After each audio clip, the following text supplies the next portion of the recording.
shifet, atëherë kisha me thonë shpejt edhe pse nuk jam vizatues i mirë i Maps, vetëm shkurtimisht, nëse këtu e kemi Europën, këtu e kemi Kinën, Rusinë prafërsisht, dhe këto dyja parashihet të shkojnë në luftë njëra me tjetrën.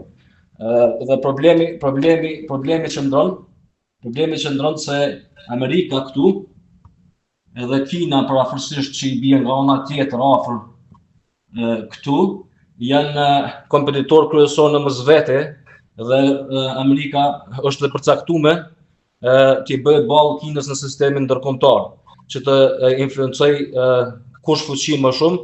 Amerika është të interesuar që të luftojë këtë luftën në sistemin ndërkombëtar.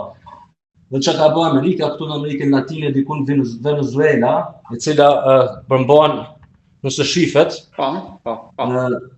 Venezuela përmban, do të thotë, rezervat e naftën oil më shumë të në botë, por e cila nuk e ka shfrytzuar me kapacitetet e plota të saj.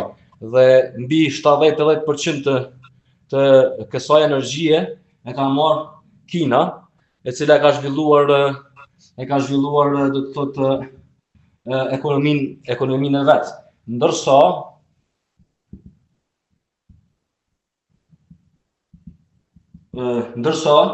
do të thotë për që Amerika ta luftoj indirekt Kinën edhe ta ulat në aspektin ekonomik, do të thotë përveç arsyes e cila është me bazë narkoterrorizmi i Venezuelës, sepse Venezuela me rezervat e naftës që ka, duhet të ketë një ekonomi stabile në vendin e vet, dhe popullata civile të jetojë, do të thotë, mirë, ndërsa ka ndodhur kundërta për shkak të furnizimeve dhe inspirimit që ka nga lindja mesme nga ndërmjetësuesit e Hezbollahut dhe Hamasit, të cilët janë lidhur me narkomanët e Venezuelës, kanë filluar që të zhvillojnë trafikun narkoterrorist.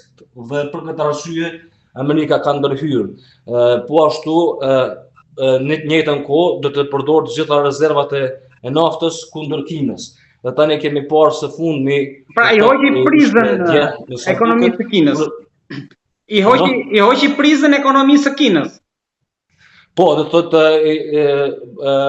Trump është i interesuar që këtë ta bëjë tani biznesin me Kinën, që të përfitojë nga Kina ekonomikisht. Tjetër çka është problem në sistemin ndërkombëtar është po ashtu përderisa Amerika po avancon dukshëm në sistemin ndërkombëtar që të dalë në rezultate para përsëri, për brenda Amerikës kemi polarizime të skajshme të politikave të majtave të djatha, atyre ideuzve, dhe si pasojë kanë filluar të shpërfaqet pasigurie e madhe brenda Amerikës, ku po ashtu si indikator për Evropën që të ndodhë një gjë luftë civile në Evropë, ka qenë edhe presidenti Trump. Këtë e kemi përmendur shumë herët ne, por me ardhen e Trump, po ashtu ko pas kohe e përmend se disa vendet e Evropës tani nuk njihen se janë të Evropës për shkak të emigracionit të pakontrolluar. Dhe atje parashihet të ketë një luftë civile me që të ketë ballafaqime të kulturave të ndryshme. Dhe kjo do të thotë do të jetë një problem për Evropën, të cilën e kemi folur edhe më herë, njëkohësisht në Amerikë parashihet të ketë përplasje civile për shkak të politikave të ekstremit të djathtë dhe të majtë, ku nga ky kaos këtu parashihet të fitojë nëse shifet këtu Izraeli. Do të thotë shteti i Izraelit. Pra nga gjithë ky kaos Izraeli përfiton. Do të thotë nga kaosi fitojnë njerëzit që dinë ta shfrytëzojnë atë, dhe parashihet që Izraeli do të thotë të vijë në rrethonat e saj të cilat i ka sikur premtime biblike. Dhe këtë Izraeli i madh. Po thoni për Izraelin e madh. Për Izraelin e madh ku Jashue i kishte premtuar Abrahamit apo Ibrahimit territorin apo tokën e cila do të thotë tash fillojmë jo në konspiracion, por sigurisht ta japim mendimin me bazë. Ku fillon nga Egjipti atje te lumi Nil dhe përfundon te lumi tjetër Eufrat. Nga mund ta vërtetojmë këtë, nëse e shohim flamurin e Izraelit, e kemi shenjën midis aty dhe kemi dy vija të blu, njërën lart, njërën poshtë, të cilat do të thotë simbolizon dy lument. Dhe brenda saj ku udhëheq Izraeli. Si do të mund të arrijë Izraeli deri te kjo pikë është kur në të ardhmen dhe sipas do të thotë retorikës Amerika parashihet të ndërhyjë në Iran.